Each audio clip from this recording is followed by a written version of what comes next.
Welcome back, everyone, to the Walking Powerhouse podcast. I'm so excited about our guest, Iman Hines. Iman is a board-certified psychiatric NP, wellness influencer, and the founder of Mindbodysoul Psychiatry. How you doing today, Iman? I'm so good. How are you? I'm doing well. I'm so excited because even though I just gave you that intro, I know I barely scratched the surface. So can you just tell everybody a little bit about yourself?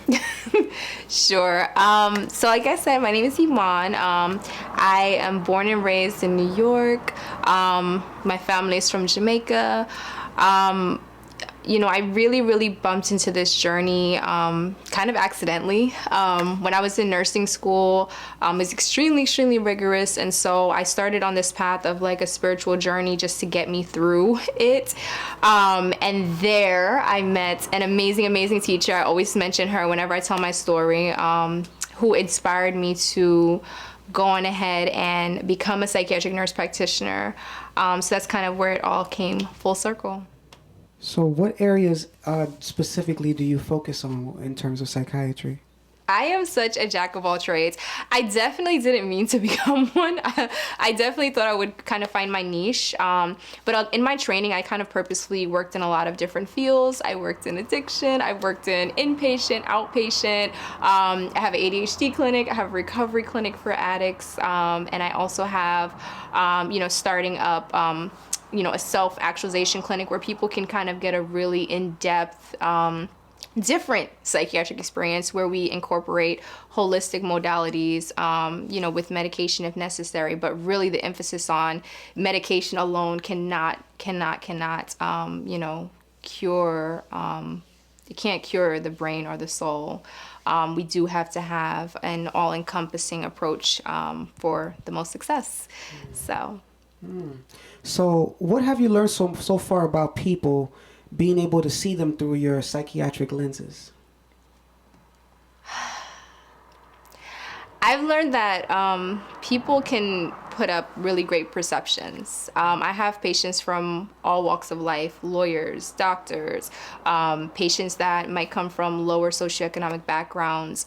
But when everyone comes in front of me and comes in front of, my office, I see their true selves. And at its core, we're all just humans. Like, it doesn't matter what our profession is. We all go through the same struggles. Well, speaking of that, like, why do you think it's so hard for people to open up and communicate about their struggles or traumas or even their mental health,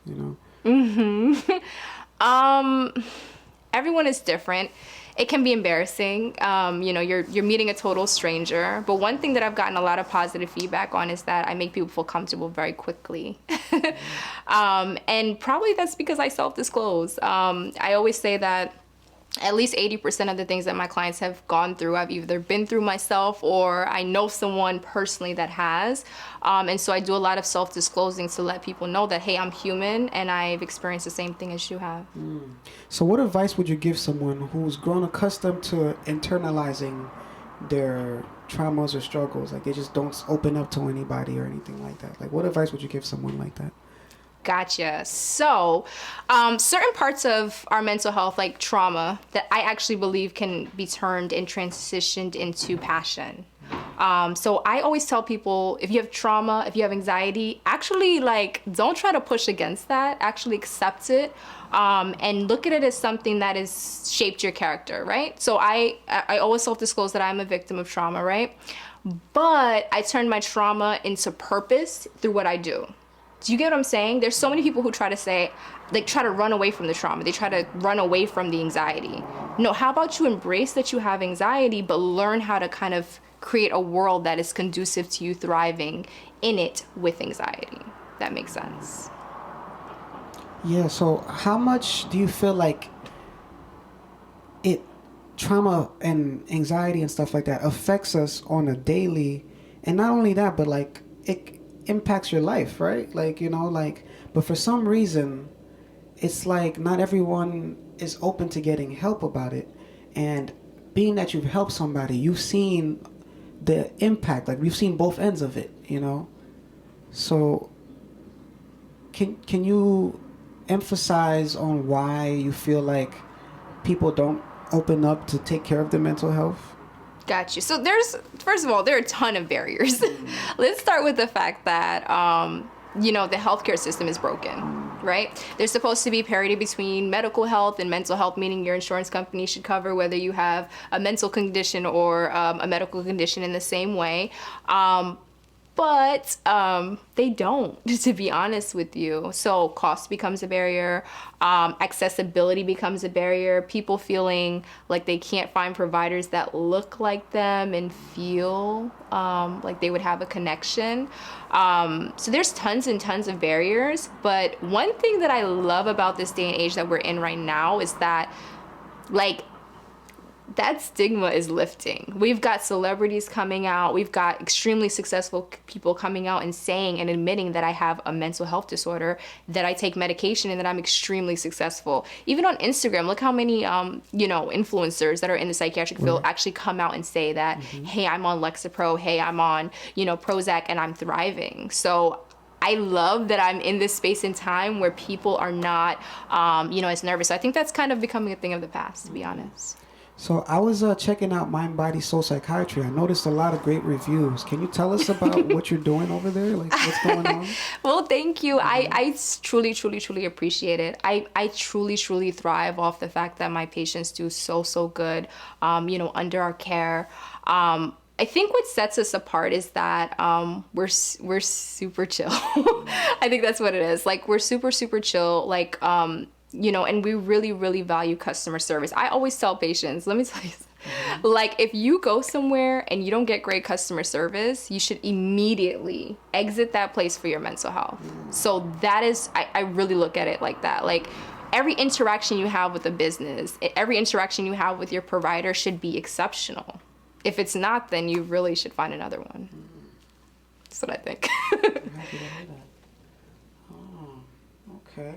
So are there signs or indicators that people can start looking out for in their loved ones if they wanted to help them out? Like, if they notice something, like, what do you feel like, because, you help so many, people, clients, patients, is there like a theme or certain things that, that just stand out that people can at least go, something's wrong, something's shifted, No, definitely. And you'd be surprised how many times, like, someone is calling on behalf of someone else. And I love to see it because it shows care, it shows concern. And a lot of times it takes that person, setting up the appointment and actually getting the person in front of you before, the process can occur.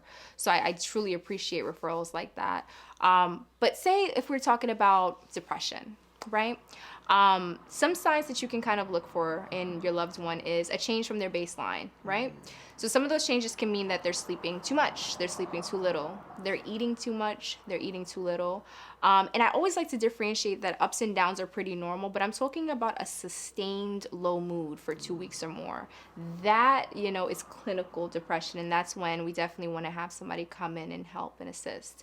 Another thing is, a lot of people complain to me about this, is like your friend. Do you ever have a friend that, like, calls you all the time and is just asking you, like, for advice, or is asking you, like, is in, like, this mental, like, state where you can tell that they need assistance, but instead of calling a professional, they call you, and you feel like you have to stay on the phone with this person, and you're absorbing their energy, but you're truly not a professional to be able to understand how much work it takes for you to absorb people's energy and to not be affected by it.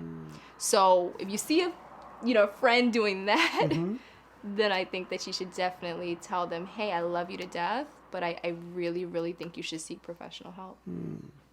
So what about the friends, since we're on the subject, like, where you can see that their health is deteriorating, they're gaining weight, they're getting, it's just they're not taking care of themselves. And, you could give them advice like, hey, I know I've seen you, like, I have this one friend, like, when he wants to lose weight, he loses weight. But right now he's not losing weight. Like, how do I motivate him? Because I remember in the past I would tell him, like, man, when you want it, you really do it. Like, but I know, like you said, I'm not the professional. So you can assist someone. You could bring them to the well, but you cannot make them drink, right? For a lot of people, it takes a life-changing situation to happen before they are fully in tune. And you cannot create that space. That has to happen for them in and of themselves. And it's kind of like come to Jesus moment where they're just like, whoa, something is wrong. So like I said, you can lead them, you can refer them and things of that nature, but until they really, really have that moment, they're not going to be fully in tune. So why do you think people wait for something bad to happen to make changes? I think that we can live in our dysfunction very well. Okay. So why push against status quo? Like, right? The things that I'm going to teach my clients about, no one loves. No one loves getting up at 7, 8 o'clock in the morning to go exercise. No one loves taking that extra step of getting up early to do affirmations.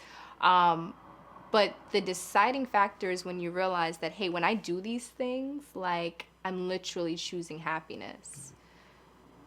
So I think that is, when people get to that stage, they're ready. Okay. Off camera, we had talked about how important it is to have a strong bubble, aka like an inner circle. Yes. Like, can you elaborate in on that? Okay, Like, okay. What is that? So I know people are going to think I'm absolutely crazy, but it's true, right? You can create a world of happiness. And the way that we do that is obviously, through our process, right? But you could do this on your own as well. It's in assessing every single point in your life and realizing that the people, places, and things that I'm around literally determine my happiness. So when I say create a bubble of happiness, I'm talking about looking at those people that make you upset, those people who give you anxiety, that job that you can't stand going to every single day. That is what our process is, literally going into detail and creating a process where you'll be able to kind of decipher how to create that bubble of happiness. People think that this is impossible to create, and I promise you that it's not. It's are you willing to put in the work? So what's the first step someone can take towards healing and recovery? I think the first step is to actually forgive yourself for allowing yourself to be in a position to be hurt. That's number one. I think that so many times people go through trauma and they are definitely blaming themselves. So it's actually forgiving yourself for being in that position. But now after we do that, forgiveness happens, how can we create a life in which the likelihood of that happening again is very slim? So I've noticed this thing about like a lot of stuff happens because of self-blame and lack of love. Is there a theme where you hear about like, where your patients are still blaming their parents or they blame themselves and they never move forward? Because there's always like a past event that just kind of shifted all the other days, And that goes back again to what I said about like how every single thing we experience, bad or good, shapes who we are today. So would you be upset that you had a traumatic event that actually made you like a super hard worker or super dedicated or super focused on school, and that created this like realm of success for you? Like, no. Like, what I want you to do is to literally say, hey, I recognize the connection, but look how I can turn this pain into purpose in my current life. That's big, because I feel like not everybody looks at, not everybody, I don't want to speak for everyone, but you will see this theme where like, in the news podcasts where, they're almost ashamed of the past instead of, like you're saying, to embrace it. Like, embrace it. Yeah. Talk about it. Let other people know that I'm sitting here today, but I went through X, Y, and Z, because guess what? It's inspiring the next person. Big time, big time.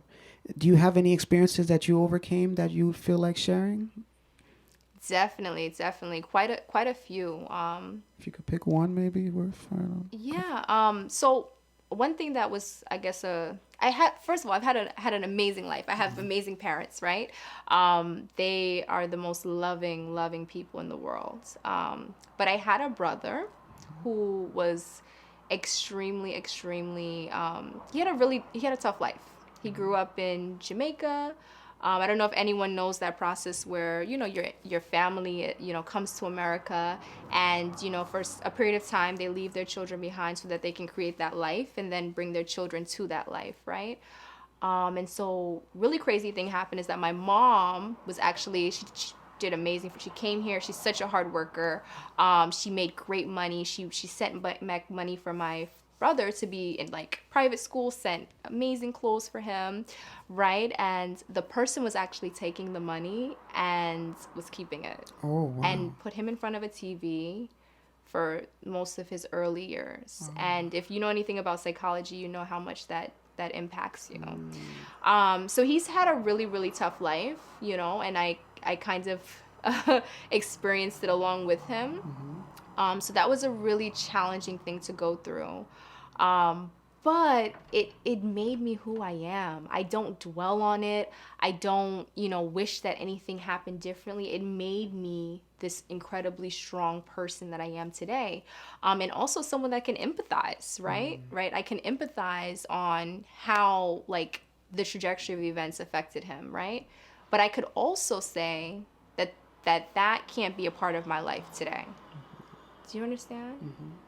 So that is something that I experienced that was incredibly challenging, but I'm really, really glad that it happened because it made me who I am today. So where do you feel you would be if you never got into psychiatry or anything medical? Like, do you feel like you'd still be the same grounded, person? Like, well, first of all, I've always had, this is actually really me. Like, this is not like some made up version of me. Like since I was young, I wanted to exercise all the time. I'm such a weirdo. I'd be like 13, like exercising in my house because it felt good. So I think I'd always probably be a very spiritual person, someone who really cared about health and, just mental wellness overall. But I really wanted to actually go into fashion. oh, wow. Yeah. Okay. I wanted to go into fashion. And my mom was like, absolutely not. We are not supporting that. Wow. And I'm not mad. You know why I'm not mad at all? Because my mother is an immigrant, right? And so she understood the importance for Black people to go into a field and to go into a profession that would generate income so that you could be able to provide for your family. And I'm not mad at her at all for it because obviously now, like I built a jewelry brand, like I dress however I want to every single day, right? And if I ever wanted to pursue fashion, I could do that because I have the means to. So I think that I probably would have went into fashion. I probably wouldn't have loved the outcome as much as I do now because this is totally different. This is not superficial. This is like, I love what I do every single day. Okay. So where do you feel like there is a gap in between people prioritizing stability in their lives versus inconsistent ventures, I'll call it? Yeah, I think, listen, everyone's path is completely different, right? So I support either which way. But I'm a huge advocate. I went to a HBCU. I went to Tuskegee University.